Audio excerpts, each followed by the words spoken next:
आज की ये कहानी है हिंदी के महान लेखक मुंशी प्रेमचंद की कहानी। पंच परमेश्वर कहानी में आगे बढ़ने से पहले चैनल को सब्सक्राइब जरूर कर ले। तो चलिए शुरू करते हैं आज की ये कहानी। जुम्मन शेख और अलगू चौधरी बचपन से दोस्त थे। दोनों को एक दूसरे पर पूरा भरोसा था। वे साथ खाते पीते नहीं थे। धर्म भी अलग थे, केवल विचार मिलते थे। यही उनकी मित्रता का आधार हुआ। जुम्मन की एक चूड़ी साता मौसी थी। उनके पास थोड़ी जमीन जायदाद थी। जुम्मन ने उन्हें फुसलाकर जायदाद अपने नाम लिखवा भी। जब तक दानपत्र की रजिस्ट्री नहीं हुई थी, साला कर खूब आदर होता था। रजिस्ट्री होते ही सब कुछ बदल गया। अब साला को सूखी रोटी और कड़वे बोल ही सुनने को मिलते थे। कुछ दिन तक साला जान ने सुना और सहा। जब और न सह सकी तो जुम्मन से बोली, बेटा मुझे हर महीने कुछ रुपए दे दिया कर, मैं ब्लग जाबका लूंगी। जुम्मन ने सपे देने से मना कर दिया।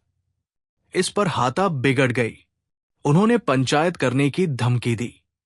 पढ़ा लिखा होने के कारण जुम्मन का बहुत मान था। वो जानता हुआ कि जीत उसी की होगी। हंसकर बोता, जरूर करो। कई दिनों तक बूढ़ी साला हाथ में लकड़ी लिए घर घर भुनी। सब लोगों से पंचायत में आने के लिए कहा। किसी ने हाहू करके टाल दिया तो किसी ने उल्टे उन्हें ही गालियां दी। चारों ओर से घूम-घाम कर बेचारी अलगू चौधरी के पास आई। अलगू से भी पंचायत में आने के लिए कहा। अलगू बोला, आ तो जाऊंगा पर मुंह न सोलूंगा। जुम्मन से मेरी पुरानी दोस्ती है, उससे बिगाड़ नहीं कर सकता। इन पर साला बोली, बेटा क्या बिगाड़ के डर से ईमान की बात न कहोगे? साला चली गई पर अलगू बहुत देर तक यही बात सोचता रहा। शाम के समय पेड़ के नीचे पंचायत बैठी। साला ने पंचों के आगे जायदाद का मामला रखा और न्याय मांगा। वे पंच का फैसला मानने को तैयार थी। फिर सरपंच बनाने की बारी आई। पूछने पर जुम्मन बोला, साला ने से चारों उसे बनाए, मैं भी पंच का फैसला मानने को तैयार हूं। तब साता ने अलगू को सरपंच बनाया। जुम्मन खुश हो गया। अब तो जीत उसकी ही होनी की। पर अलगू कतराने लगा। तब साता बोली, बेटा दोस्ती के लिए कोई अपना ईमान नहीं बेचता। पंच न किसी के दोस्त होते हैं न दुश्मन। पंच के दिल में खुदा बसता है।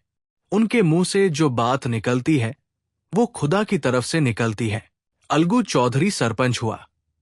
साला और जुम्मन अब उसके लिए एक समान थे। अब जुम्मन ने अपनी बात पंचों से वही, खाला की जायदाद से मुझे ज्यादा फायदा नहीं होता, इसलिए मैं उन्हें हर महीने खर्च नहीं दे सकता। फिर इस तरह की कोई लिखापढ़ी भी तो नहीं हुई थी। इस चात पर अलगू जुम्मन से सवाल जवाब करने लगा। जुम्मन हैरान था। फिर अलगू ने फैसला सुनाया, खाला को खर्च देने तायक लाभ तो जायदाद से हो ही जाता है। अगर जुम्मन खर्च नहीं देगा तो दानपत्र की रजिस्ट्री रद्द कर दी जाएगी। फैसला सुनकर जुम्मन दंग रह गया। क्या यही कलयुग की दोस्ती है, जिस पर भरोत्ता या उसी ने समय पड़ने पर धोला दिया? सब लोग अलगू की सच्चाई की तारीफ करने लगे। इसी का नाम पंचायत है। दूध का दूध, पानी का पानी कर दिया। इस फैसले ने अलगू और जुम्मन को दुश्मन बना दिया। सच के एक झोंके ने दोस्ती की जड़ हिला दी। जुम्मन हर समय बदला लेने की सोचने लगा। शीघ्र ही उसे ये अक्सर मिला। पिछले साल अत्तमू मेले से बड़े बड़े सींगों वाले एक जोड़ी बैल खरीद ला पावा। पंचायत के एक महीने बाद ही एक बैल मर गया। अब एक बैल से क्या होता? सो अलगू ने उसे गांव के बनिए समझू सज्जू को बेच दिया। साहू ने 150 रुपए में बैल खरीद लिया। एक महीने बाद दाम चुकाने की बात हुई।